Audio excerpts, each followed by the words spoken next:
Hello, everybody, and welcome to the Lipp Men on Sports. I am Sportcat. I'm kind of like the little guy that hides in the corner. Uh, we are going to have a great show here tonight. I've got both, if I can talk, I got both men present and accounted for. So let's get this show started. First, we'll have the big guy, Jeff. How are you tonight? I'm doing well. I've picked my Arlington Stout. I'm sorry, not my Arlington, my Birmingham Stallions shirt, but the one with the stupid logo because although they won, it was in a stupid way. So,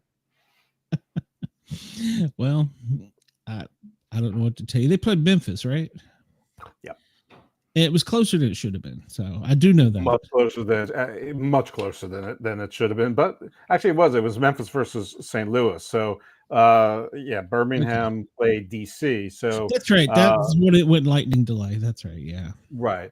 But that I mean, DC has a good stout defense, but I mean, while I am not the only Lipp Man, and we're not the only, and the two of us aren't the only Lipp Men in the world, we do have another Lipp Man standing by. Yeah. Let's bring him in back here. He's had. We don't want him to feel left out. Let me get you all straight because I know what happens there. I don't want to. I was getting a little lonely over here, all alone in the back room.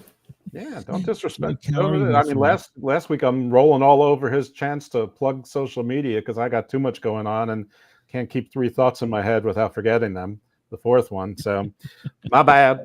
Well, that's why he added the glasses to the wardrobe to make himself look a little smarter today. I wondered about that. I was wondering if that was cosmetic or if he really had to get the little readers out. So no, these are reading glasses, but I don't have bifocals. But I still have to do this because, well, I mean, bifocals look so terrible, but there's a reason that people put them at the end of their nose so that you can see up regular.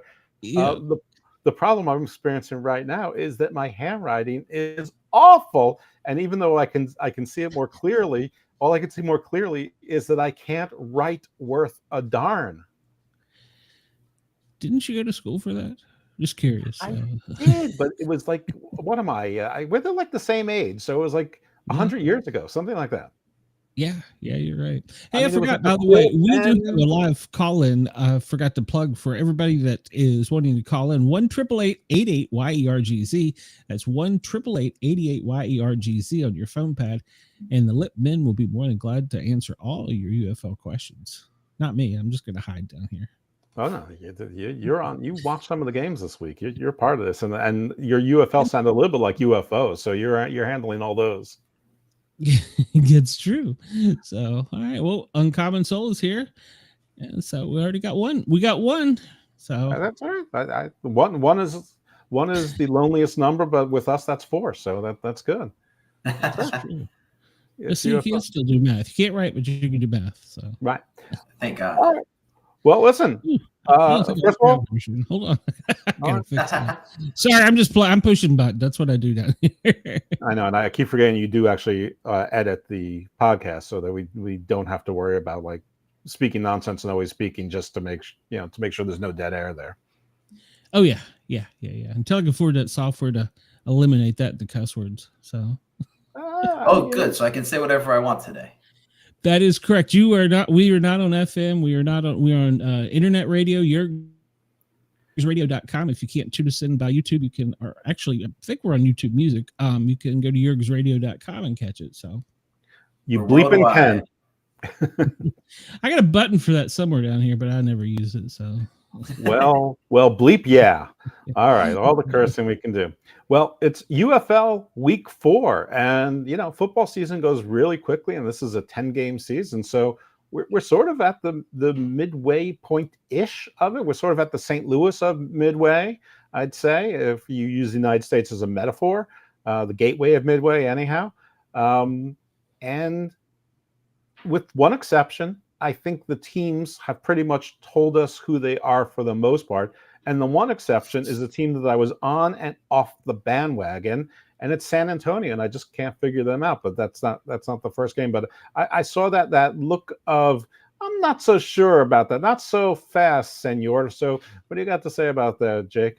I just think you couldn't be more wrong. I think right now the teams are just now showing us who they are. And I think that we're just kind of starting to see their identities form. I think the first couple of weeks we saw 0 running game. We saw a lot of mistakes. And although there were a ton of mistakes this week, a ton of turnovers, I think the injuries play a factor. And we'll talk about some of these specifics later. But a guy in Jacour Pearson, he didn't play the first 3 weeks of the season. He was the XFL leading receiver last year, and he came in with a bang this week. So, yeah, we're not talking about flying saucers, but Jacour Pearson, he was flying all over the field. And I think these injuries, I mean, we're seeing some quarterbacks go down. We've seen a lot of things happen, and rosters have been changing. We've seen some running backs show up out of nowhere. I think the season's just getting started, and it might be week 4 going into week 5, but anything can happen, and there's only one undefeated team left, so the playoffs are wide open. Yeah, no, I mean, definitely one thing about these games is all of them are competitive until the end, or no game is necessarily out of hand until the end. And we'll talk about. But while we disagree on, or I'm not even sure really how much we disagree, because I said I think we're starting to see that the teams are what they are, and you said that we're still starting to. I think it's just a question of degree. Anyway, they're just becoming what they're going to be. Okay, fair enough. Listen, what we can't disagree on is objective stuff. And so I have the ratings from week 3. The ratings from week 4 are not out yet. So we have DC versus Arlington had 534,000, which is not great, but I am told it's better than the other spring football leagues were in the prior 3 seasons, generally in the same time slot. Memphis versus Birmingham, 837,000. Houston versus Michigan, 974,000. And St. Louis versus San Antonio, 1.023 million. So we had one game over $1 million, another that came close. So not too bad. And I got some business news also, which I shared with you, Jake. And it looks like the national ads are being sold for just under $7,000 per 30-second slot. The league makes about $425,000 per game. And there's $3.7 million booked already by the participating networks for this season. Which means that the games really are $465,000 per telecast. I don't know if it's unevenly divided between teams or the rates go up for certain games down there. I didn't get that breakdown, but the source is sportico.com. And there was a little controversy in that the Department of Defense or the Department of the Army let it be known that the marketing arm or the oversight arm wasn't too thrilled with the marketing arm for investing $11 million a year in the UFL. But what's done is done. And so that was like the little mini controversy of the week. Do you have any other notes on that, or we could just go to like injuries and other notes? No, I think we can move forward. I just think that the numbers we are seeing are promising when you think about whether the league has some sustainability. I think I've been a little bit of a hater in that regard, where I haven't been so sure what the longevity can really be. And I think we're seeing the changes being made and the implementation of some strategies needed for the sport to continue. And there's been some rumblings about what the expansion is going to look like if it gets there. So I think we are seeing some promising things. And I think the biggest news really is some of these injuries. So I'll let you take it away. Yeah, definitely some injuries that we knew about going into the week. San Antonio's quarterback, Chase Garbers, was out for the week, and he's put on IR with a broken wrist. IR is 5 weeks, as a minimum of 5 weeks, as we've learned, so it's not necessarily the entirety of the season. But their backup quarterback, I think, acquitted himself pretty well. We'll get into that. San Antonio's quarterback, Cameron Dantzler, was put on the suspended list. And as you mentioned, St. Louis wide receiver Jacour Peterson came back, and it wasn't clear if he was going to play or not, but he came back with a bang. And I know this isn't really the segment, but St. Louis has an excellent wide receiving core. And, I'm not sure the team may not want to trade with them for like an Aitman or something like that. So a team like DC or Houston has no offense to really speak of. And, maybe you can use a guy like that you never know when it's just one player who opens everything up. So, but to rebuttal that, I'm not sure that they're going to make any moves. AJ McCarron threw the ball 45 times last week. 45 times. I think they like throwing it out. And I think they've got that receiving core that's kind of similar to what he had with the Bengals. And I think they like keeping that intact. But we can continue. I digress. You could well be right. And they also got their running game going, though some of it was on one big run, but still counts. Roughnecks defensive end Carlo Kemp retired. So Houston, another blow. Their strength is their defense, and they get a guy retiring in week 3. That's not great. And there was a little bit of a surprise in that Birmingham announced that their starting quarterback would be Matt Corral instead of Adrian Martinez. And I know I scratched my head, and I know you agreed in that head scratching as well. We'll get to that when we get to the game. Yeah. And then also on game day, we learned that St. Louis running back Mateus Durant is out. As it turned out, that wasn't the crushing blow that we thought it might be, or maybe it was, but the football gods showed us otherwise. So first game, ABC, 12:30 Eastern time, Memphis at St. Louis. Both of us picked St. Louis in a blowout. It was not, in fact, a blowout, but they won until the end. They won by 15. Right. But I mean, we both, like, what did I say? Like 70-3, and you said something like 60-6 or something. Yeah, I think we may have overestimated it a little bit. No, and we were both being sarcastic. I think everyone it was better football than that. Now, come on. It definitely was.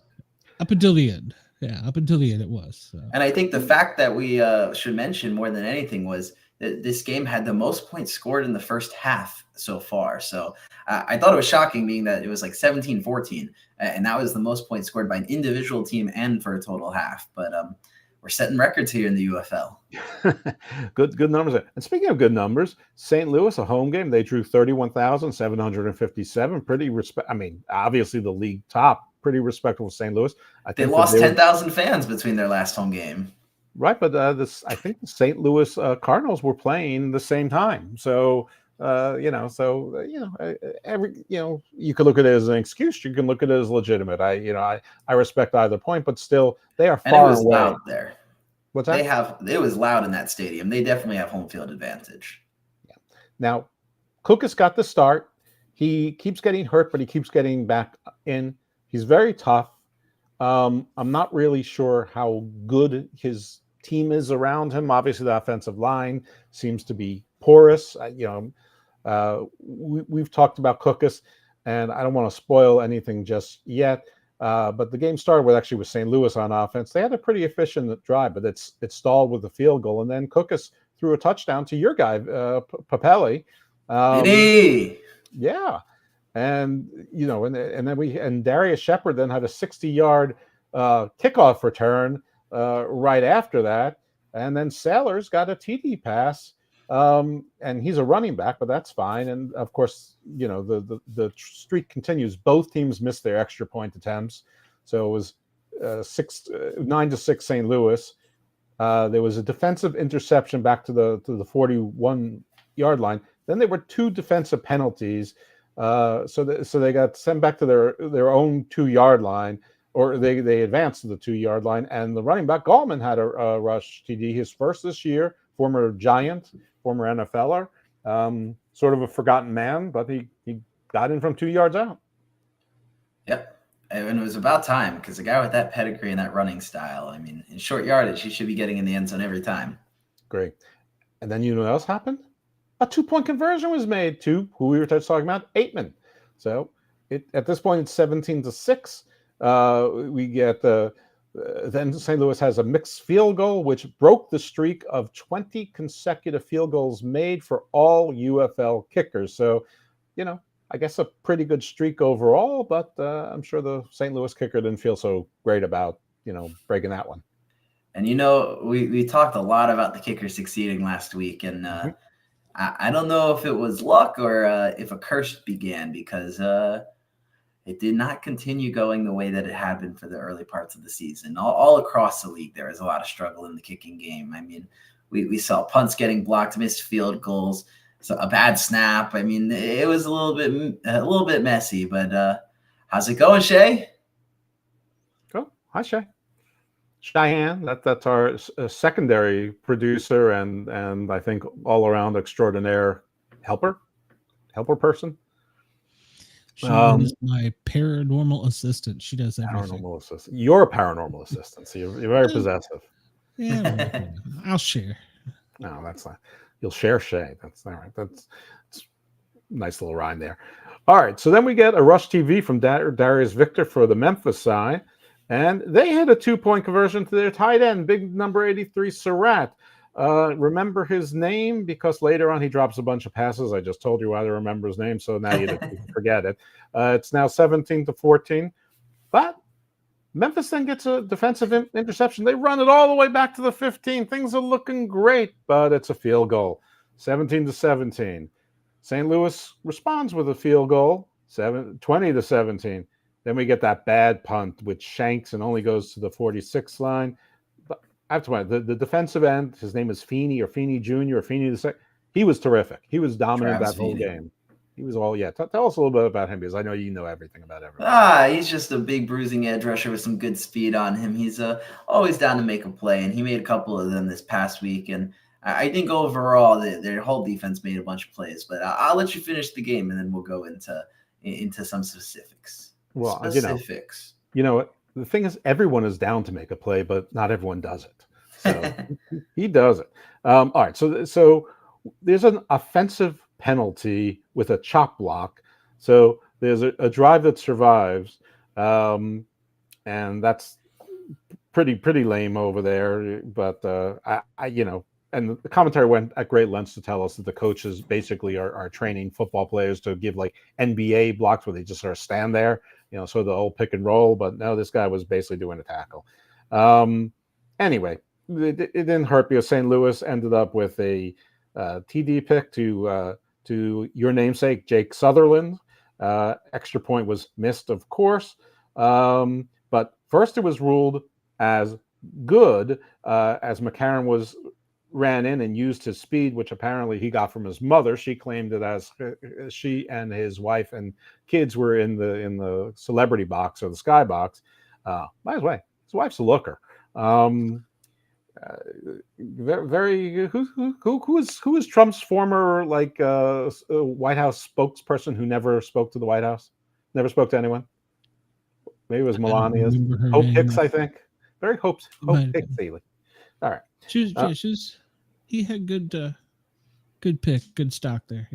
Yeah. She's Yeah. probably a cheerleader somewhere before. Yeah, well, good for McCarron because if he wasn't the quarterback, I mean, I don't know. Maybe two-time national champion winner at the University of Alabama. You got to win something. He did. Good for him. All right. So anyway, the officials in the box overruled it. They said he was down before getting in. So actually, he's the not officials, very fast. Yeah, that was a little bit weird because they're usually pretty conservative, but they thought it was pretty clear.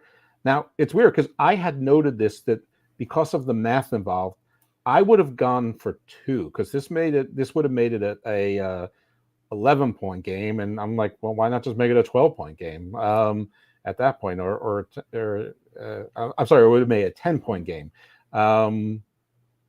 and I would have made an 11-point game if they went for 2, which means that it's a score and a touchdown, or it's a score and they have to go for extra points, which have been difficult to do. But the coaches decided against it. They didn't get the 1, so they didn't get the 1, so we'll never know if it makes a difference. In any event, quarterback Williams comes in the fourth quarter for Cookus. He gets hurt on a sack. It looks like it's his shoulder this time, not his knee. The quarterback immediately goes into a delay of game penalty. Then he gets sacked by Wells. But there was a defensive turnover for Memphis, so it actually didn't come back to haunt them too much, but nothing happened. And they stalled out. This is when we had the offensive run by Sailors, who found a hole, and for a big guy, nobody was catching him. He had a 57-yard run, and then apparently this was the second 100-yard rushing game in the UFL this season. They reported at the game that he rushed for 105 yards. It sounds like they've reduced it since to 103 yards. And then Person got a TD catch there, and at this point, it was 32-17 St. Louis. That's how the game ended. So Memphis continues to prove me right as being just bad enough to lose or just good enough to lose, whichever way you want to look at it. They were tough for the first half. They seemed to fall apart and they make mistakes at the wrong time. St. Louis was steady. I mean, they looked good, not great, but I know St. Louis is your team, Jakester, so What do you think? In a way, but I'll address the chat real quick. Uncommon Soul, the season started 4 weeks ago. We're in week 4. We got 6 more weeks coming up before the playoffs. And Corey Lewis, good luck with the Showboats, because I'll talk about them in a second here. At 1-3, it's been a rough start, and who knows if Case Cookus is going to keep playing. And we've seen mixed results from Troy Williams. But I will say, I think we saw their best game running for Memphis, which is kind of a surprising fact because St. Louis is the best team in the league, most likely. And I thought Titus Sween, he had a couple moments, and Darius Victor, he finally got in the end zone. So it's not all doom and gloom. And Vinny Papel, basically the exact same play as last week, a slant route that he took to the house. So there are little positives in there, but they lost by 15. They had a couple guys on defense that played well. Greg Reeves off the edge, but I mean, really, at the end of the day, for Memphis, they might take my spot for worst team in the league now. And we can get into that later. But they're competing with Arlington, so I don't know. I don't want to be too negative. I don't want to be too doom and gloom. And yes, you're right. Sage Surratt, he had a big play and then made a couple of mistakes to counteract it. So 1 step forward, 3 steps back. And that kind of seems like the story of their season. And it's befitting of their 1-3 record. So that's really what I've got to say about Memphis. And when you talk St. Louis, I mean, we mentioned it earlier, 45 passes. I mean, A.J. McCarron was throwing the ball everywhere. I think he threw it to like 9 different receivers or something, 35 completions. Kind of ridiculous. And Mateo Durant, as you mentioned, he was their running back 1 going into the season. And Sailors was kind of used as a hybrid slot man running back last week. But this week, we really saw his speed used at running back. And he made a couple of really big plays. Yeah, he's going to make an impact in the return game when they're not using Darius Shepard, who has consistently made big plays. But they are at no shortage of weapons. And it'd be nice to get guy too. He's not small. He's not like a scat back. He's a big man.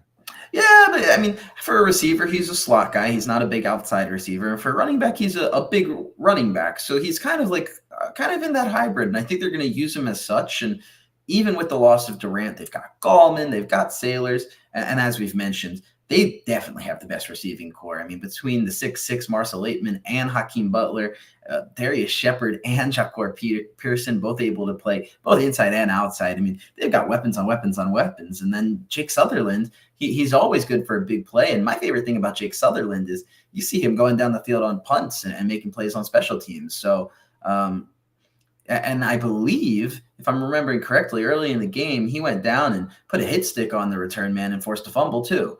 So I do like this team a lot, not just because you bought me a hoodie, but this team is slowly but surely growing on me. I wanted to dislike them at the beginning, and I was blaming A.J. McCarron and whatever. But, I mean, as we go on with the year, I mean, they are really a legit team, and they're well-rounded. And we mentioned Travis Feeney earlier, and they lost their best edge rusher, Pita Tauamuapenu. Yeah, something like that. And he's definitely their best guy on the edge. And Travis Feeney stepped in with nothing, but I can't tell if that's I want to say. No, that's me, because I'm assuming he's Samoan, and I'm acknowledging my tribal chief, Roman Reigns. Yes. I mean, that name. Or my new tribal chief, Solo Sokoa. Either way, I'm acknowledging the tribe. Deal. And the last guy I'll mention 2 guys. Lavert Hill, former Michigan defensive back. He made a big play on defense, and he was all over the receivers in coverage. And also Travis Feeney. We already talked about Travis Feeney. Will Harvey Jr., though, that's their middle linebacker too. So they got multiple linebackers that are doing well. And really, I think when you look at their team, they're a complete team. I mean, their kicker's pretty solid. Schmidt, he won the Kicker of the Year award in college football as a freshman. So I think there's a reason why they're 4-0, and I think this is a team that they started off the year as, the odds-on favorites, and I think they're just cementing that status as the best team in the league as the year goes on. Let me say a couple things. One, I think all 8 of these teams have adequate defenses. Some of them are better than others, but good defense is played league-wide, and it's not all because of bad offenses. I don't know that St. Louis is the best team in the league. I don't know that they're not, but I don't see them losing a home game because they've got the crowds. As long as those crowds continue to come in even 10,000 less than last week. If it gets loud in there, and that energy has to feed off, and the other teams they're in their stadiums with 7,000 to 11,000 people. They can't go in there and feel somewhat disheartened. I would think anyway. I would. I mean, I'm not a professional athlete. The other thing is Glenn is being stingy on the comments because his paranormal assistant Shay is saying that A, he doesn't share, B, that AJ McCarron isn't going to get ugly chicks. And she's saying if there are so many big men in the UFL, she may start watching, which would be great. We could always use a third person because we've been told that Kyle Jackson will not be joining us on air next week. And, we're used to having, like, even if he doesn't say much, it's just I feel grounded, rooted, just knowing that Glenn's little box is there underneath me. Well, I was doing some homework because you sparked my interest. Catherine Webb is the wife. They have 3 children of AJ, and she was a Miss Alabama. She was also part of, yes, she was. She was an Alabama cheerleader, and she was a part of Trump's TV show for a while. So there are ties to Trump there. There we go. I knew there was. I just couldn't remember. As soon as you said that, it clicked. So yeah, she's such a Trump type. I mean, she could be young Melania. She could be Hope Hicks. She could be the lawyer that doesn't know how to lawyer. She could be my future ex-wife. It may still be. Yeah, luckily I got a good lawyer on retainer. So yeah, I wish you would share. All right, so the next game was DC at Birmingham. So this is a weird game because there was a torrential rainstorm in Birmingham, and so this game went to a delay and lightning delay. Right, lightning delay. And the interesting thing is that remember last week where we were confused that there were 2 games airing on Fox at the same time. It wasn't an error. They had San Antonio was playing Michigan at the same time. Michigan at San Antonio rather, and why they would do that, I'm not sure. I don't know what else was on. I imagine there was baseball or other priorities. Maybe they think regional. Frankly, I don't think this league is big enough or popular enough yet for regional games, but we'll find out this weekend with the numbers on both teams. So they may be a little skewed by that delay and with 2 games at 7 p.m. on Saturday, both on Fox. Yeah, it was a little bit odd, but DC and Birmingham. Listen, I have thought that Birmingham is the best team in the league, the most competent on both sides of the ball. Spoiler: they ended up winning, but they got really lucky. This was like a last minute kind of drive. Kudos to DC for sticking in there and playing tough, but shame on DC for not being able to put it away. Shame on Birmingham for almost giving this game away. And I believe that Coach Skip Holtz was quoted as saying, "We only lose when we turn over the ball," and they turn over the ball. They did. There was a fumble recovered, like basically in the first play. By the way, the attendance was only 7,000. It was announced at 7,262. It was later revised up to 7,576. And I think I saw 7 people in the stands after the lightning delay. Yeah, I mean, I think that you're probably right about that. Who has a lightning delay? That was crazy. So, I don't know. I mean, unless Storm. We were kids. We were out there playing in it. What's wrong with these people? I mean, unless you see Yahweh and Baal fighting in the sky, there's no reason to stop the football game. And by the way, the announcer that also was the one that stated that the team with the fewest points at the end of the game is the loser. Thank God we got that clarity. Did he just say that? That is the kind of insight we need on the Lipp Men on the UFL. I thought the team with less points won. I mean, who knew? News to me. Yeah, I mean, I thought it was golf. What was the handicap? Book, Glenn, see if you can book him as a guest. I mean, these UFL people looking to see if you get players. Yeah, they starting with the wife first. So going back to my home. So Matt Corral was the starting quarterback, as we mentioned. I think I would have stayed with Martinez. I'm not going to blame the game on Matt Corral, but I just think with Martinez, they're more dynamic. There was a big goal line fumble recovery by DC. I'm sorry. Yeah, by DC. And then Rohard, who I'd never heard of before, caught a touchdown pass. And guess what happened afterwards? A missed extra point. Then there was a second fumble recovered by DC in the red zone. But Birmingham's defense held up, and DC, and then there was Oh, sort and of did you just say you never heard of the guy that caught the touchdown? You're talking about Chris Rowland, the guy that had a huge touchdown last week. Yeah, well, I wrote down Rohard, so instead of Roland, so It's okay. Because that guy, Chris read- Rowland's been making plays left and right the last 2 weeks. So don't disrespect Chris Rowland, number 12. No, it's my handwriting. My handwriting is abysmal. It actually looks like herd or hard. It looks nothing like land. This is absurd. So all right. So there was a knockdown, a rule knockdown by contact. Is this fighting? You would think so. And there was official review, and they overturned it. There was a key defensive stop, and then DC absolutely smothered a punt attempt. I mean, they smelled this. They destroyed it. It's like a guy wasn't touched at all. There was missed coverage. I don't know what, but this guy walked in, and they absolutely killed the guy. But they did almost nothing with it. Actually, they did nothing with it. And that led to Birmingham going down the field and throwing a TD pass to Amari Rogers, who has been, intermittently in and out of, games being called, and of course a mixed extra point. So at this point we're at 6-6 when I assumed it was the half, but it wasn't, because the games had switched. It was because of this rain delay, lightning delay. So I'm watching a bunch of the San Antonio, Michigan game, which is good because you and I were going to try and divide the games up. But frankly, I don't know what was playing in your market, and I was just hoping it would be different than my market. But they showed us a bunch of the highlights, and then they played the game live. So we're not going to skip to that at this point in time. I'm going to come back to the Birmingham game after the half, or it wasn't quite after the half yet. And then DC scores a touchdown, but then Birmingham scores as well, but Birmingham misses their extra point. So at this point, or they go for 2 and they miss that. So it's 15-14, or they only go for 1, I guess. No, they would go for 8. Sorry.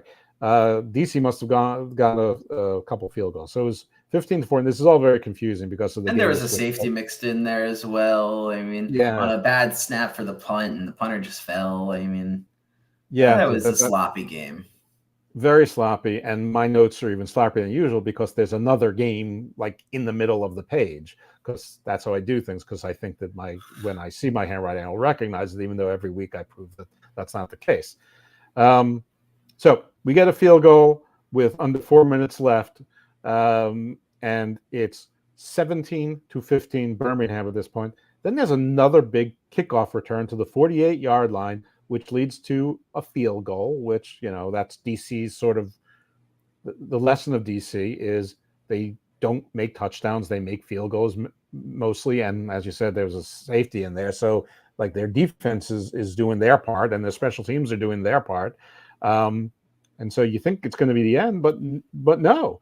There's 1 minute left, and Birmingham just marches down the field, and they kick a field goal. With like 2 seconds, they work the clock, and with 2 seconds left, they kick a field goal, and the game ends at 18-20. So Birmingham slips out of Birmingham, a home game, with the weather and all that, with the win against a stout and tough DC, which, I mean, for 2-2, I'd say they're better than 2-2, but a tough game. I guess these are the wins you need to have, but I was not overly impressed by Birmingham here, and DC continues not to convert in the red zone, but they're not a team that should be slept on. DC? DC. They're always defending. They are. They're the DC Defenders. I mean, it's truth in advertising. And I'll keep sleeping on them, but if it's my turn to talk about the game here, I think I have a couple things to say, and we'll start on the Birmingham side. And yeah, they won, but little confusing. I mean, I understand the Corral decision. I mean, he's a pedigreed player, good quarterback, but Adrian Martinez just played amazing for you. He threw over 300 yards, ran for 60 yards and a touchdown. I mean, he had a great game for you. And I understand that they're saying, oh, we want to get both guys some playing time so that way they can get some film for the NFL. Like, I understand this is a developmental league and you're trying to send your guys to the league. I mean, you're not here to retain players year after year. I mean, they're looking for a payday, but we're here to get wins. And they were lucky to get this win. I mean, without the safety, they're not winning that game. And so Adrian Martinez played so well, and you're just going to bench him for Matt Corral. And then after the game, they're going to be like, oh, I'm not sure who to start. No, you know exactly who to start. I mean, you're going to start Adrian Martinez, the guy who can actually move the ball up and down the field for you. And Matt Corral, I mean, it's not all blame on him. I mean, the rain, I'm sure, played a bit of it, but it looked like they were trying to do some hard-nosed running plays with 2 running backs and some options. And I saw 2 different times, I think, where they muffed those for fumbles. And there was another play where the snap count was all messed up and he dropped the snap. And that's another one. I mean, it didn't work. So if it ain't broke, don't fix it. And they tried to fix something that was working, and they barely got out of DC alive. And I don't think DC is a very good team. But before we go there, Jay Sternberger, again, he played great. I mean, they don't throw him the ball enough, but when he gets the ball, he's all over the play. And he's also another one of those tight ends that you see active on special teams. So I really like the game of Jay Sternberger. And I hope he stays vocal on Twitter, and I hope he gets his opportunity in the NFL because he's putting in all the work to get there. And I think, again, CJ Marable, he ran the ball hard. He was an impact player out of the passing game for them. So I think they need to find ways to get him the ball. And I think he's really taken the step forward to be their running back 1 this year. And then Amari Rodgers, he's a guy that I've been saying week after week, I want to see him more involved. And he made some big plays this week, and he's not just doing it in a return game. He's doing it out of the slot, and he's using his speed and his shiftiness, and he's got good hands. So I want to continue to see him do it more. And while we're talking Birmingham, because really I don't have too much else to say about their team, but their kicker went down. They didn't have Chris Blewett. He blew it. And they won the game with Ramiz Ahmed, whoever the hell that guy is. He went 4 for 4 for field goals. And because of him, they were able to win the game. Or maybe it was 3 for 3. But regardless, he didn't miss a field goal. He made one in the clutch. And they won the game. And like you said, they were lucky. I think that they're the better team 9 times out of 10 against DC. And I think that this almost was that one time. But in fairness, DC scored with about 2 minutes left. And they kicked a field goal of their own. And they just left too much time on the clock. And with that short, I mean, I guess it's that long kickoff, there's short field almost every play. So I think no game's over till it's over. And that's where I'll leave it with Birmingham, because for DC, they're so frustrating to me. I don't think they're solid. I think they suck. You have talent. You have all the talent. And your best player is a guy you just signed a few days ago. I mean, on offense, the only guy that was really making plays for them, besides Kelvin Harmon had a great game, was Zakondre White. I've never heard of this guy, and he's running the ball. Okay, Conjuring? He belongs on the para or normal guys, Mr. Conjuring. Zaquandre. But well, that's not good. But my guy Zaquandre, I mean, okay, when he was running in power formations, he wasn't as effective. But in the shotgun, I mean, he was using his speed and getting big gains. And I think they used him in the pass game a little bit. So I was impressed by him. And Chris Rowland did what he does. I mean, he makes big plays when nobody expects it. You can't get his name right. And like I said, Rohard? Yeah, Rohard. I mean, and you know what? You know why I'm upset? I still miss Isaac Darkangelo. You know, maybe he'll get picked up with all these injuries. I hope so. I mean, we'll keep praying. Maybe he's in the CFL now. You never know. But I don't know. I think Kelvin Harmon played well. I think they finally got him the ball, and he showed why he was a big physical receiver coming out of NC State and why he had the NFL potential he had. And he's another guy that I think might get an opportunity after this season's over. But I mean, there's a play where Gary and Conley recovered a fumble and ended up taking it back to the house, and he was down because a fingertip touched him. And DJ Swearinger made a big play in the game too. I mean, yeah, their defense is honestly really good. I mean, they probably have the best secondary in the league, but their pass rush is meh. I mean, they scheme their pass rush. I haven't really seen any guys one-on-one beating offensive linemen. It's a lot of when they get pressure, it's because they're blitzing, which no problem with that. I love a team that blitzes, but I'm not sold on DC. I wanted to be higher on DC. I like Jordan Teamu coming into the year, but he doesn't look comfortable when pressure is getting to him, and I think they got a lot of pressure to him, Birmingham. And I just don't know. Cameron Harris, I don't think I've seen it carry more than 5 yards. I mean, I don't mean to be so negative and to crap on them, but I think they're in the gutter right now. I mean, they just, I don't know. They seem like they're stuck in the mud, if you ask me. I mean, I can't praise them too much, but there are worse teams. At least I think so. Anyway. I can agree with that, but I think that they're one of the worst teams. I think that if we ever get Patreon levels, one has to be called the Shea Asylum. And then we can call like the upper tier the Jake Asylum. And then I don't know what we call one that's for me if we ever get to an upper tier, but Jeff Penitentiary. I realize we'll have to do NFL next, and then college football and NFL next. So y'all have your but listen, we've made deals with you, so we're in on those things. We may need a little help on the college ball. So if anyone out there wants to audition, you can send your audition tapes to Glenn. BobbyDizzle.com. He's the That's right. guy. BobbyDizzle.com. And we do accept bribes and all sorts of other unethical things because this is podcasting and there really aren't any ethics. So hey, Shay is actually, for the record, I have ethics. Oh. She's what? She's setting us up a store. So she's great. Yeah, that's awesome. Well, listen. The first merch should be called, the Lipp Men on UFL. Welcome to the Shea Asylum. That's right. Are the paranormal attorney, one or the other. I don't know which. So that's not our merch. That's my merch. Come on. I mean, it won't sell. It'll sell 3 shirts, but it'll be all you. all 3 sizes he wants to get. That's right. It'll be, that's right. It'll be all me now. I was gonna say it'd be my mother, but it probably will all be me. Now that you mentioned, you'll probably buy one for her. Yeah, she wouldn't wear a t-shirt. Come on. But hey, that. Grandma. Right. Maybe if I put if we had a Chanel symbol on it in the right place, maybe then. Or what's the brand that's so fancy they don't put their name on? It's not Balenciaga, it's like Birkins, but I don't know if they only make like handbags.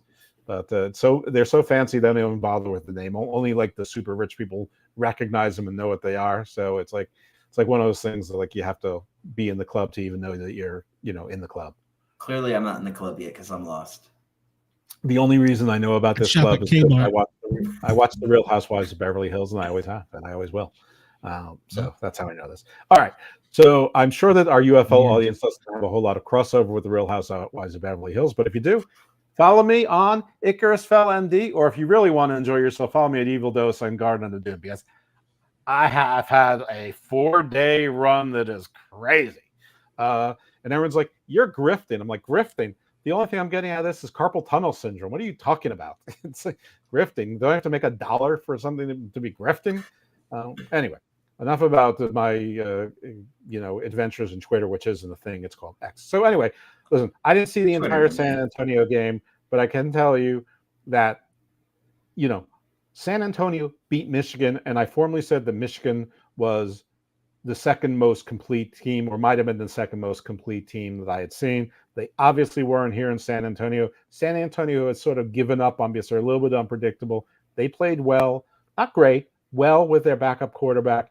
And I know people out there saying EJ Perry got hurt, and that's the reason why Michigan played. No, he got hurt deep into the third quarter. So it was already 16-3 at that point. And games are won and lost in the fourth quarter. Well, that's true, but they were already behind is the only point making. And Etling, who came in for Perry, did throw a touchdown almost immediately to make it 19-9.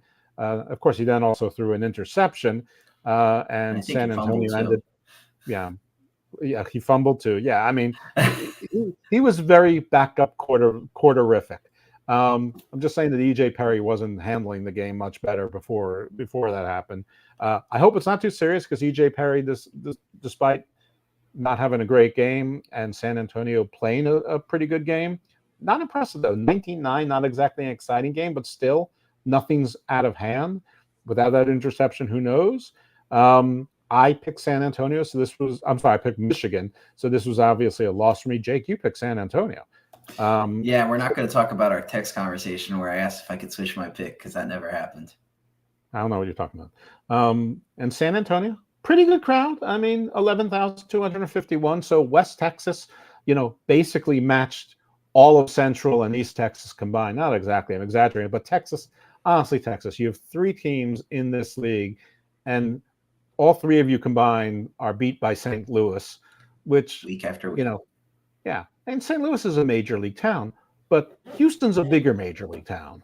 And football is more of a Texas sport than a Missouri sport. I'm no offense to Missouri, but when you think of Texas, you think of Texas, you think of Oklahoma, you think of Alabama, you think of Florida. I'm not saying that the Mizzou hasn't had its days and things like that, but it's I know Kansas City is in St. Louis, but that's a professional team, and it's a whole different game. Anyway, good on you, San Antonio, for 11,251. Let's see if you can double it. I mean, you only have the Spurs.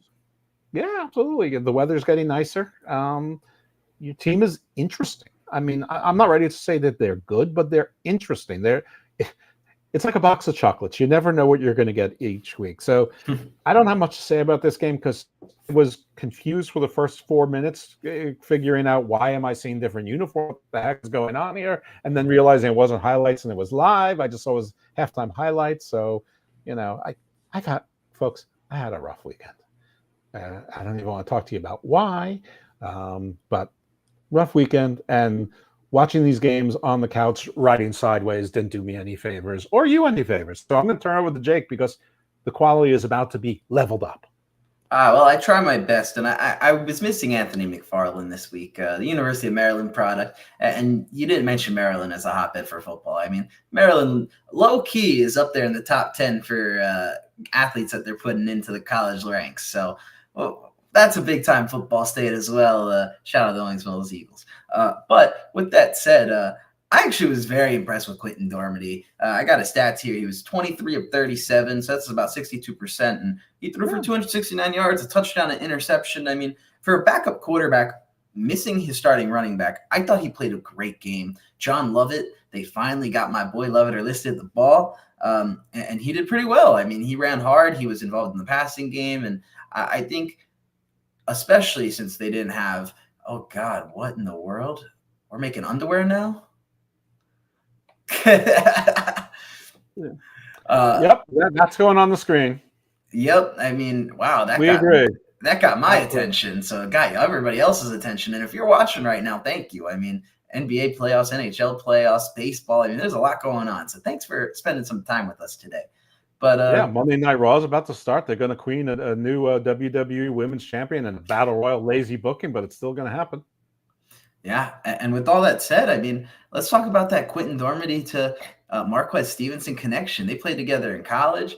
Now they're together in the UFL. And what's impressive is Stevenson kind of made a couple little big plays. He got a couple third down conversions. He made a nice kick return like he always does week after week, but he wasn't even their leading receiver. I mean, between Jontre Kirkland and Justin Smith, they had over 200 receiving yards, just those two players. They each had over 100 yards. I'm fairly certain that's the first game that teammates have had 100 yards receiving in the same game, which to me was extremely impressive. And you've got a guy in Quentin Dormady who's not afraid of the moment, which I really liked. I mean, he was fearless, and I thought that they played well considering the circumstances. And I don't really have too much to say about their defense. I really have nothing to say about their defense. They held them to 9 points. I mean, that's a great game. And we've kind of said it week after week that this is kind of what we're coming to expect. I mean, these teams all have good defenses, and Michigan kind of has one of the ones that we've been saying probably is one of the most stout, and they even held San Antonio, who was able to throw the ball all over the field, to only 19. So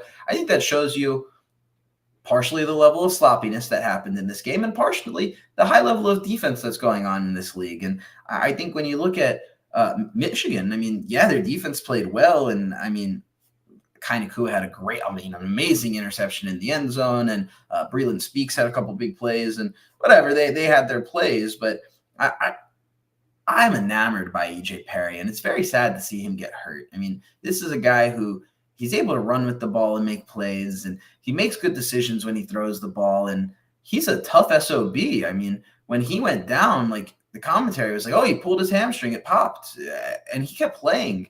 And it took until the end of the series for him to come off.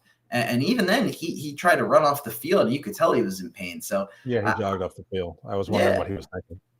And I'm thinking, I thought he would just come back. I thought he would sit out for one play and come back. But what do you think went wrong with Michigan's offense, who has been competent? Very few of these teams have great offenses, but they've been competent, and they just weren't. What do you think happened? What went wrong? I think first you give credit to San Antonio, and then I think second, they're missing that outside receiver threat. I mean, you were talking about trading with St. Louis earlier. I mean, they're a team that could really use it. Their number one receiver, Trey Quinn, is mainly a slot guy, and they're kind of having to use him out on the edge. And Marcus Sims had a good touchdown at the end, but it was kind of garbage time, so it doesn't really matter. But he's a big play receiver, but they're missing that go-to bigger target. And their running game, I mean, we talked about Colburn playing well last week, and he played decent this week, but their running game just isn't there enough for them. And I think they probably were too caught up in the fact that they were down. They keep trying with the running game and finding new ways to innovate and utilize it. So their offense just is a little one-dimensional with EJ Perry, because it kind of just becomes him dropping back and being forced to make a tight window throw or take off. I guess that's what you meant when you're saying the teams are starting to have an identity. And for Michigan, maybe it's too predictable. Maybe their competence was consistency, and the consistency makes it easier for defenses to scheme against you. Yeah, and nothing against Danny Etling. I think he's been very inconsistent for them in the few times that he's played. I think he's kind of come into every single game at this point, because seems like EJ Perry gets hurt every single game, and he finds a way to come back in. And I hope he's able to keep playing. But this injury kind of seemed the most serious. And so I think we'll have to see what Danny Etling can do. I don't know if he really fits their offense that great. And I think they have Brian Lewerke, who former Michigan State quarterback. And I think he might be a guy, a local boy that can come in and make an impact. But it's going to be interesting to see what their quarterback situation is like. And they're going to be a team that's going to win their games off defense this way, this point forward, unless if their offense can prove us otherwise. And right now, their offense seems stagnant. I know coaches don't necessarily think this way, but if you have a Michigan State guy and it's close and you're in Michigan and you're struggling to sell tickets, you may want to put him in the game. That might be the tiebreaker, just to get some Michigan State fans in there and friends and family and whatever, just to fill the place up and do $10 tickets or something. But I believe he was inactive this week, so who knows what they see in him, or maybe they don't see anything in him. You never know. Right, but I mean, you can only have so many players active, and if you feel like you have your starting quarterback locked down, and three quarterbacks is sort of an emergency situation anyway. Let's go to our last game of the week, which is the I've been waiting all day for this one. Yeah, this is the game where, listen, if this is the only UFL game you've ever watched, please don't hold it against the league. However the other games may have sound, they're at least interesting, they're exciting, they're fighting. This game was just ugh. This was the Arlington Renegades versus Houston. Arlington famously went to the championship game last year with a 4-6 record. They come in 0-3. Houston also comes in 0-3. So this is the battle of the winless teams. Am I right about that? Yes, they were both winless, and now there's one team winless.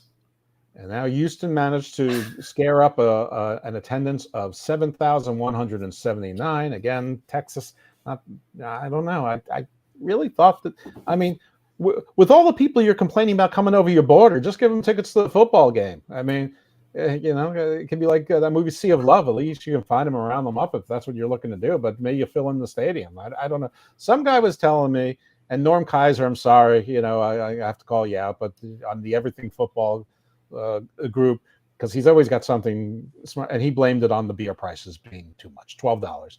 I'm sorry, you're going to a football game to watch football. If you need to go to the football game for the price of beer, you might have a drinking problem, or you don't know what tailgating is. And he's like, Fox owns the team, they can definitely have lower beer prices. I'm like, first of all, Fox doesn't own the team. They're 50% owner of the league. It's very clear that The Rock is his group is the managing ownership of the league. But even if that's the case, you lease space in stadiums. The stadiums are owned either by a city or some sort of organization. The stadium has leases with vendors, and those vendors pay rent. And most of those leases and stadiums require that you are open when the stadium is open, whether you want to be or not. So you have to have prices so that you can pay that rent. I'm sure that they would love to drop their prices to $6.50 if they thought that they would sell to 7,000 people and sell them 4 beers. But they can't do that on their own. It has to be approved by the stadium authority, who, by the way, once that happens, all 8 of the stadiums really have to do the same thing.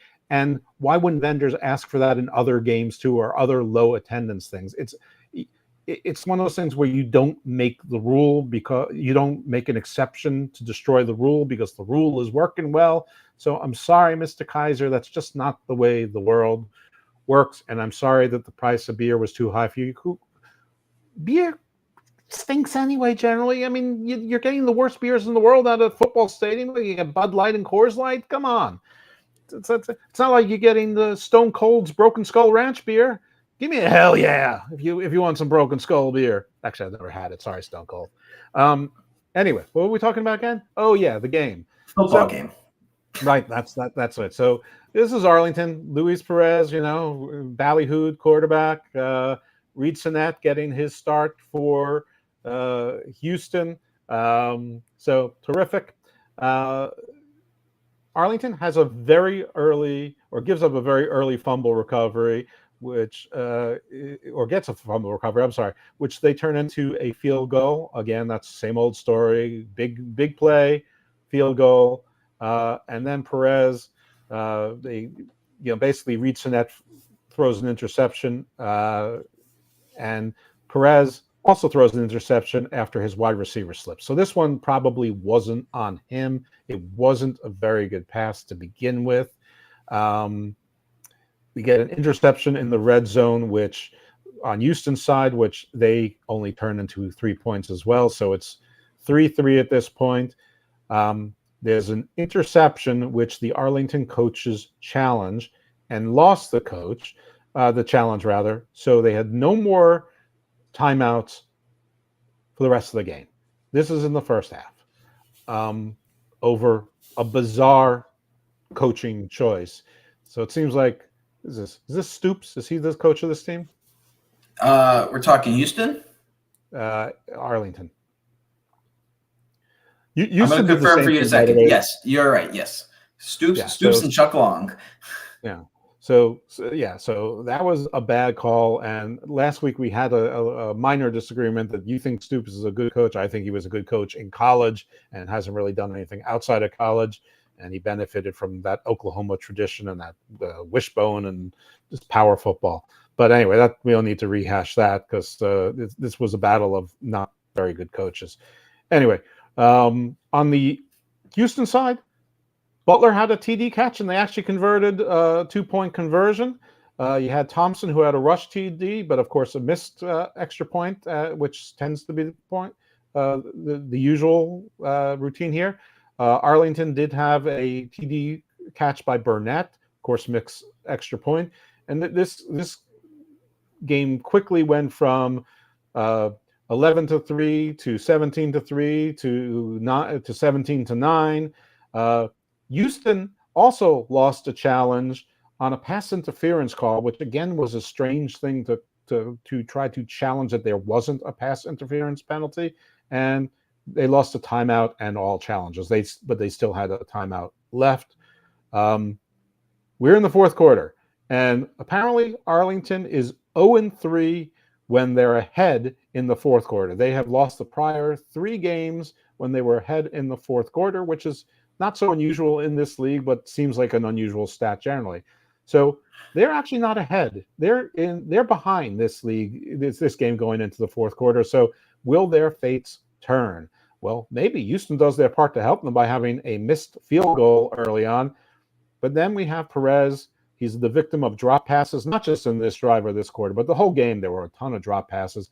He also had some bad passes. There were some dopey penalties, not called dopey penalties, in like bad timing and penalties that didn't need to happen on Arlington's place, and bad challenges. And this game was dreary, and it ended at 17-9. I guess technically not out of hand because it's just an 8-point game. But, I mean, I didn't feel like anybody had a chance to score 8 points. And I didn't feel like I wanted to see any more football drives. This, yeah, like I said, dreary. You say dismal football. I say defense, baby. Let's go. Yeah, that game was really rough to watch. I do like how Reed Sinnett's been playing quarterback for Houston, and I think that they have a difference maker, and I'm surprised you failed to mention it. Mark Thompson, he former Florida running back, he returned from injury. This was his first game, and this is actually a similar narrative for them because last season he didn't start the season healthy, came back, and they won 4 games straight and made it to the playoffs and started a little bit of a run. So Mark Thompson might be their good luck charm. I think he had 10 carries for about 34, 35 yards. After the game, they said that he was on a snap count, and Mark Thompson, he's a guy that I think they are going to look to use a lot more. And Reed Sinnett, he didn't have any interceptions this week. He didn't get over 200 passing yards, but he was smart with the ball for as much time as he had with it.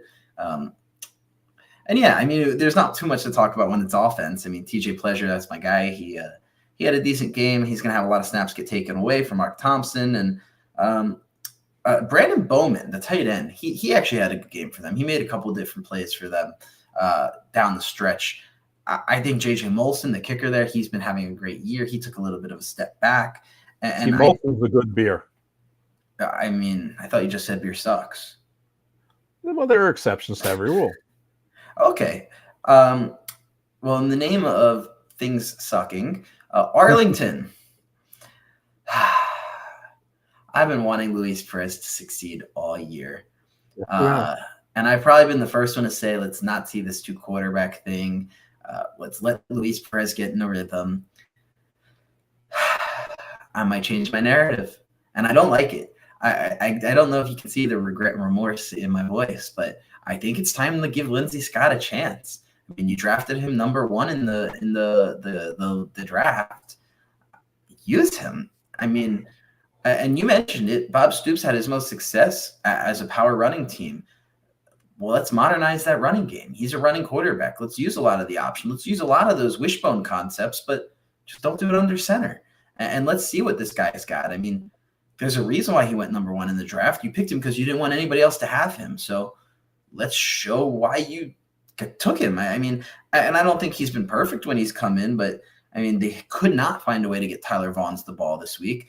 Deontay Burnett, who looks like a running back wearing number 21, he actually had a great game as a receiver, his best game yet, and he made a couple of really nice catches, a couple over-the-shoulder passes from Luis Perez, but there were some ducks that Luis Perez threw out there. And again, I don't want to be harsh, but their wide receivers they're not the St. Louis wide receivers, so you can't have a guy that is struggling to get them the ball and expecting them to make all the plays in the world. I mean, you've seen them make some plays, but let's find a way to get them open. Let's give another threat for defenses to guard and change their philosophy. Let's change things up. And I think this is a team that you're going to see make these changes. I mean, Arlington is not supposed to be an 0-4 team. They were supposed to be one of the best teams in the league.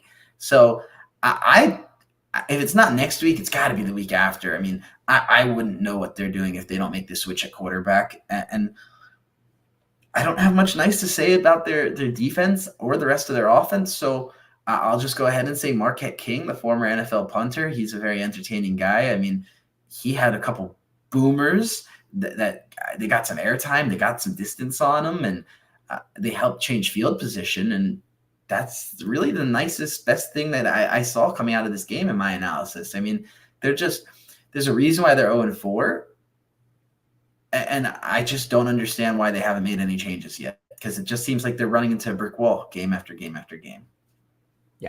I know that everyone loves Luis Perez.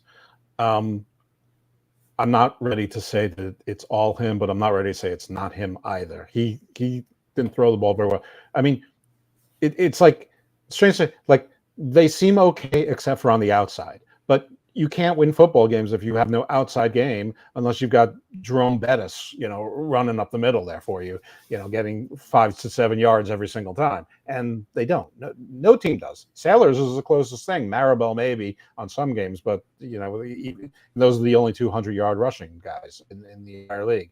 The reason I didn't mention the other guy, Thompson, is because I leave the positive stuff about the player name and the stats to you. I mean that's your forte. I'm Mr. Doom and Gloom generally. This is not a good team, and they weren't supposed to be an 0-4 team, but in fact they are an 0-4 team, and I can see why. And Houston has a good defense. They don't have a very good offense. Reed Sinnett wasn't lighting the world on fire. He reminds me a little bit of Matt Corral, but I think Matt Corral is better, but he just might have better players around him, and so you never know. In any event, the less said about this game, the better. I'm prepared to be done with it and just say, Houston, you got to win. Good for you. Arlington, the problem moves to you. I mean, if I'm Stoops, I agree with you. I would put Lindsey Scott in there. Probably a lot of people say wait for game 5. I don't know. The team doesn't seem to have any energy, and I think they took it for granted that they were good also. And they're just not that good, or the other teams weren't as bad as they thought. I don't know. And I think you said it before. It's a pretty level playing field. All the teams have good defenses. So can you get your offense to stand out? Yeah. All right. So I think you did better this week. I think you did 3-1 this week. I think I did 2-2. And frankly, just by luck of Birmingham squeaking out, thanks DC for blowing it. I will say this. It's your fault I picked Arlington because you talked me into it. I really wanted to go with Houston. I was smelling an upset, but it's not your fault. It's my fault because I'm a grown man and I could have made my own call and I could have went on it. So while I blame you, it's not really you. It's me. Well, Arlington was the only game I got wrong, so we can be on that ship together. We are, and that's sweet. My really hot bragging streak is over with just a very mid 2-2. You can't get any midder than 2-2. I believe for the season, since we're sort of discounting week 1, I think even including it, I think we are now have exactly the same records in our picks. Yep. Which is kind of impressive, and I think we've been on the same side of about 2/3 of the picks. So, I mean, we're splitting it. We're splitting the ones that we're split on, and we're getting them right when we align. So do we move into week 5? I think we should. Just want to say one thing to the folks. Typically, things like the injury reports and the ratings seem to be coming out on Tuesdays, and sometimes the injury is a little bit later. So there's going to be news during the week, but just like this week, we'll be a few days behind. But if you are a casual fan, then you'll find it out from us. If you're a rabid fan, you'll hear it twice. What can I say? Let's go into week 5, the official midway point. We crossed the Mississippi. Yeah, and so we've got 2 games Saturday night at 7 p.m., which really is just questionable to me. And without going on a tangent, there's college basketball or professional basketball playoffs, NHL playoffs. The UFC is on at 7. I mean, there's so much stuff in baseball. There's so much stuff going on at 7. Like that is not a tangent. That is entirely appropriate. Yeah, I just don't. I'm not their schedule makers. I don't decide what's on Fox and whatnot. It just makes no sense. Afternoon.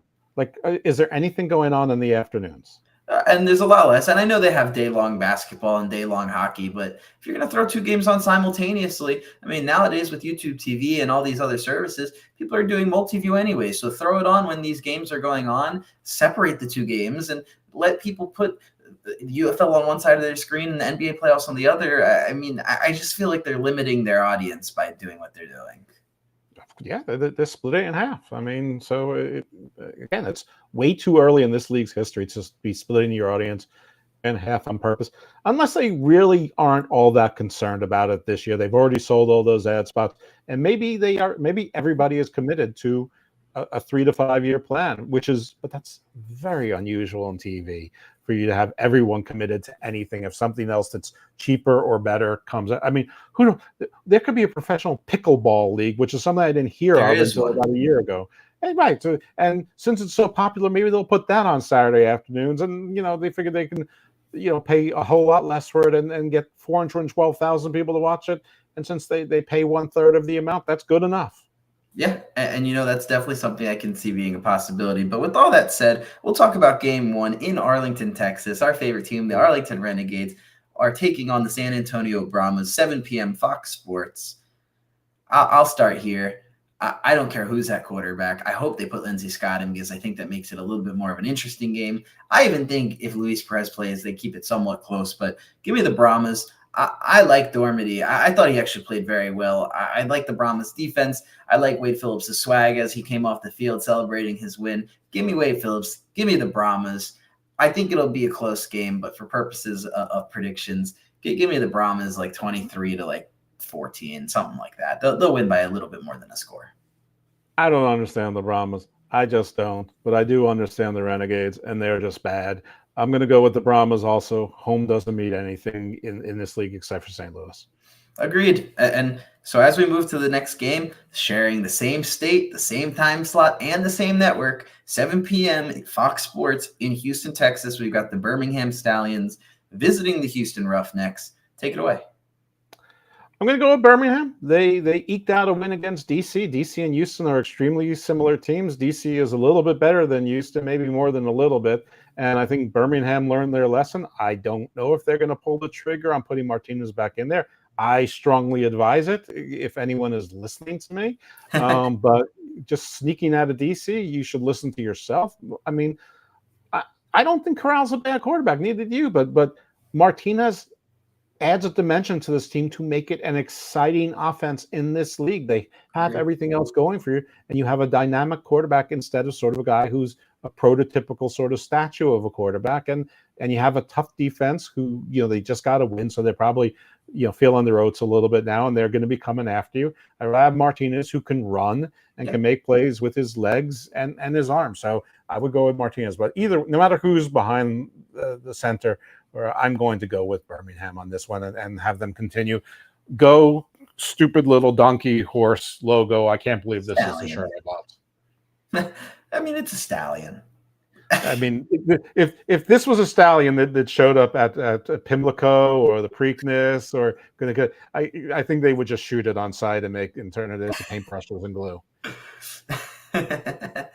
Well, you know what? You bought the T-shirt, so I hope you like your money spent. I don't. This was. I mean, listen, for these stupid jokes at my own expense, yes, it was well worth it. Well, with that said, let's make some more jokes. I'm actually surprised with the way I'm leaning here. And I do think Adrian Martinez starts at quarterback. I don't think it takes much of a football mind to put him in at quarterback. I mean, if I'm seeing it, someone else has got to see it. And hopefully that someone else is the one coaching them every day in practice. But I don't know. There's something about the narrative of Mark Thompson coming back. There's something about Reed Sinnett that I just like. He does just enough. He's not perfect, but he does just enough to keep them in the game. There's something about that defense. And I think that they're going to be the betting underdog. It's not a gambling show. We don't talk gambling. Who gambles? But it's legal nowadays, and it's right on the broadcast for everybody to see. So constantly. It's there the whole game. And I fully expect. They're pushing the gambling. They're basically like, light up America, smoke cigarettes. Go ahead, gamble. And try crack while you're there. There's phases in this country, and right now we're in the gambling phase, I guess. But with that said, I'll take the probable betting underdog. I'll take the Houston Roughnecks. There's just something I'm smelling here, and I do think Birmingham is probably the better team, but I just have a gut intuition. I'm going to stick with it. Okay, it's your upset special. All right, very good. And so with that said, we move to Sunday. They're finally splitting up the games here. At noon on ESPN, we have the St. Louis Battlehawks going in to the DC Defenders home. And I'll go first here. I'm fairly certain you're going to side with me here, but you've been a fan of DC more than I have. They are hot garbage. St. Louis is the best team in the league. They're going to push them in the trash compactor and smash on them. I'm going to go with another, we'll call this game like 60-6 again, because I just don't see a way that St. Louis loses this game. I don't see DC beating St. Louis. St. Louis is too complete. DC is a tough team, but I don't think that necessarily makes them a good team. It might make them good enough in the UFL. I don't think it's going to be a smashing. DC is at home. They do have a tough defense, but I could see, 27-22, something like that, or 27-18 or 19. DC seems to get weird score numbers, and this league has weird score numbers. By the way, this extra point thing, I really think they have to take a look at something. It was supposed to make the game more interesting, and it's not. The 4th and 12 thing, I think, is a winner when you're behind in the fourth quarter. I think that's interesting. But I don't know what you do. I don't know if you have to say the defense has to be like a half a yard off the line. I don't know if you say the defense has to play with 10 players instead of 11. I just have no idea. But this missing extra points, it's not fun. It's just sad. And it just ruins the momentum. You score a touchdown, then you miss the extra point, and then your momentum's gone. Right. Exactly right. So I'll agree with you there. I'd like to see the traditional extra point, and maybe they can put a spin off in making a 2-point and a 3-point, but maybe the 1 point just becomes a traditional extra point. There's definitely got to be a way to do it. And I agree, though, on the onside kick, the 4th and 12 thing. Like, I would almost say make it no stipulations. You can be winning or losing, and it can be at any point in time in the game. That gives added excitement. But I agree with you. Extra point's a little bit, it's a little wacky. The extra point thing is Larry David's fault. He called The Rock and said, I hate extra points and I hate the goalposts. And he got the extra point, but not the goalposts. Well, the field goal kickers are stealing the show. Shout out Jake Bates. We haven't mentioned him all show, so shout out Jake Bates. No, he didn't kick a 97-yard field goal this week for the win. Finally. They finally were able to get him off the field. I think if you kick a field goal that's more than 50 yards or 55 yards, maybe they should make that a 6-point play. Or maybe do it like fantasy football. 40-yard field goal equals 4, 50-yard field goal equals 5. But then that eliminates the point in going to score a touchdown. So that's kind of stupid. Let's revert that thought. Cut that part out then. Okay, I would say after anything more than 55 yards, give them more points. Give them 5 points. I don't know. Maybe not a full touchdown, but or maybe 4. The way that they score here, you can do whatever you want. But with all that, 4.5. Who cares about it? This league is so weird. 4.5. Why not? The betting odds were not like that. Well, this isn't all about. Oh wait, yes, this is entirely all about betting. This is every game they're constantly talking about betting. Halftime, pre-show, post-show, during the show, in the show. They're talking about the over constantly. These guys are betting with each other during the game as to who's going to make the over, not make the over. I've never seen so much encouragement for gambling outside of a casino. Nowadays the casinos on the phone. Yeah, I forgot what. Sorry, Glenn. What? You forgot fantasy football. There's fantasy football for this league. So. I know, but they're not even. But the league is actually pushing like regular gambling. They barely mention fantasy football. There is fantasy football, and some of the podcasts are talking about. But everyone's talking. Regular gambling, and I guess maybe I'm sounding a little bit judgy, but it's just like people can do what they want, I suppose. But it's so much. It's like the whole games are advertising for gambling on the UFL. You know who they're targeting, and I think that might be a way that they're able to stay sustainable by bringing in some of that income that way. But with all that said, I'll go back to my prediction. As the Dagestanis say, they're going to smash them with your whole finger point thing. I don't know why I just stole that from you. But we move to the last game of the week, 3 p.m. Fox Sports in Memphis, Tennessee. We have the Michigan Panthers visiting the Memphis Showboats. Take it away. I think Memphis is the worst professional football team I've ever seen. I know that Michigan did not play well this week. I don't even care who their quarterback is this week. I don't care if it's Etling. I don't care if it's an elephant. I don't care if it's my deceased grandfather Jesse Essenfeld. Whoever is there, I think Michigan gets back on the winning ways. I don't know what the hell happened to them this past week, but they're a better team than this. But more importantly, Memphis can only be just good enough to not lose big, or just bad enough to lose any way they want. But whatever it is, things don't end for a win in Memphis. Like David Cohn or Mark Cohn, they're going to be walking in Memphis home alone, sad. And I wish I knew what was happening with Case Cookus, because if I knew Case Cookus was playing, I think I would say Memphis here. And I agree, they might be the worst team in professional football of all time. Case Cookus is being kicked in the tuchus. There's something about Danny Etling that I really dislike, though. He doesn't seem to play comfortably.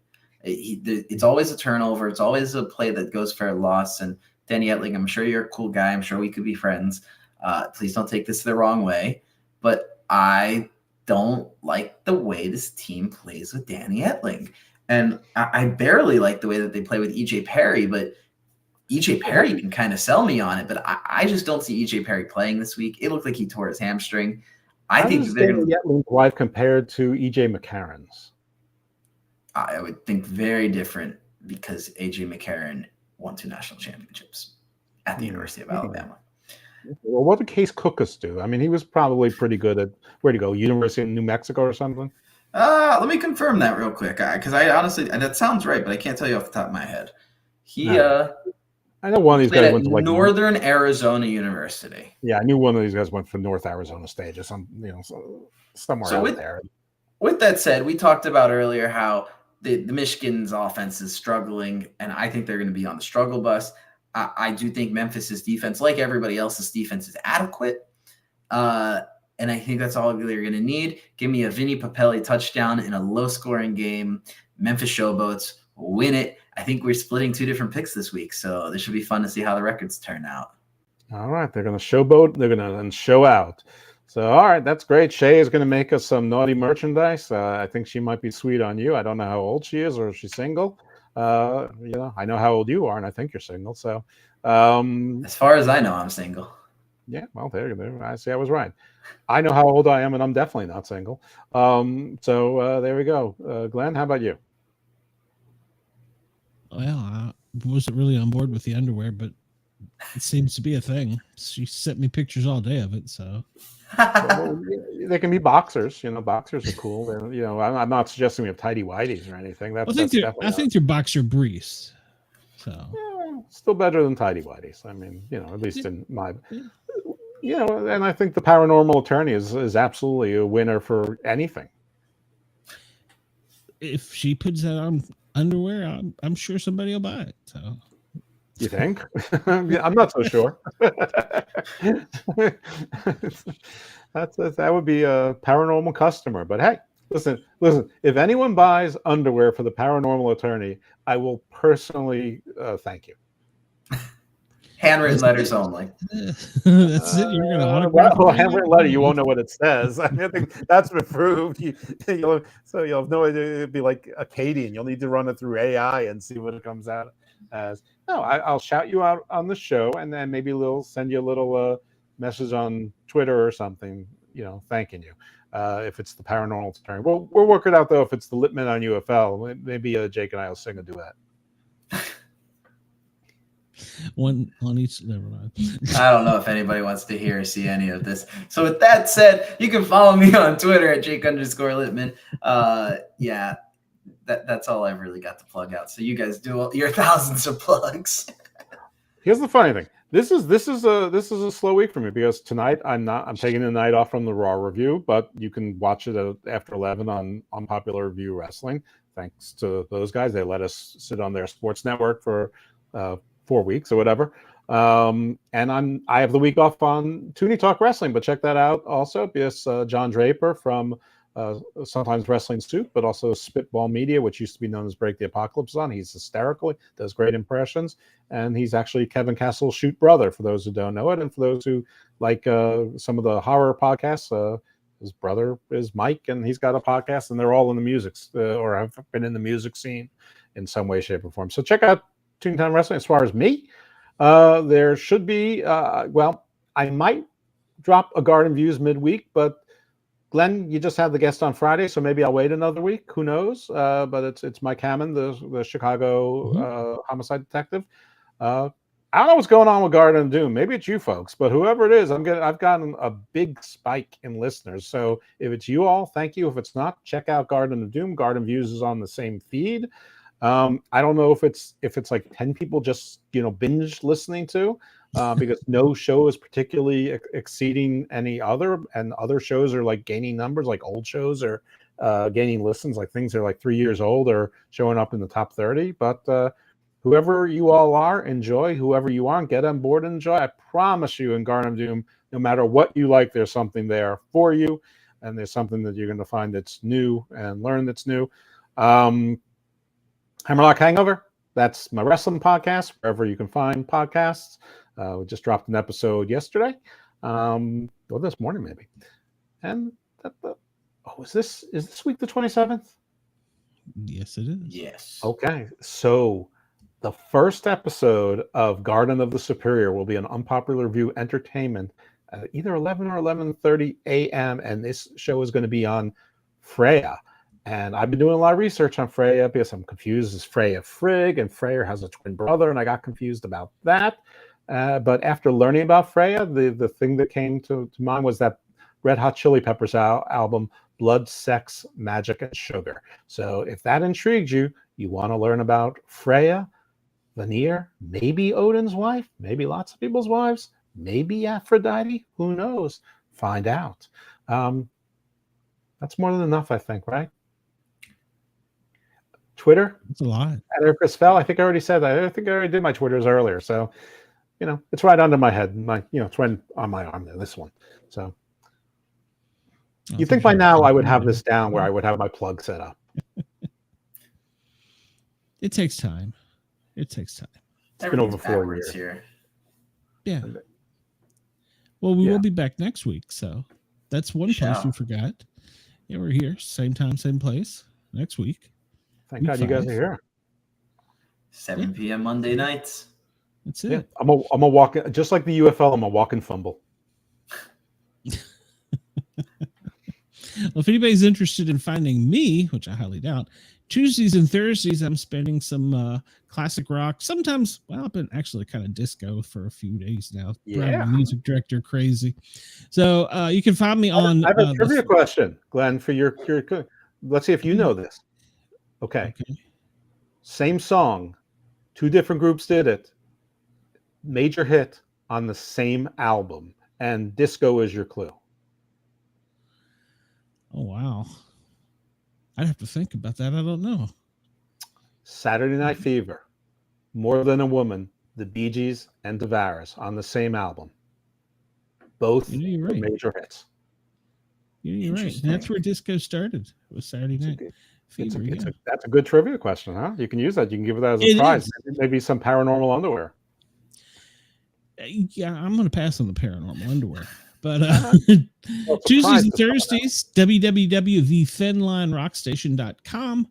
That's public safety radio. You'll catch me there, noon to 2 Eastern.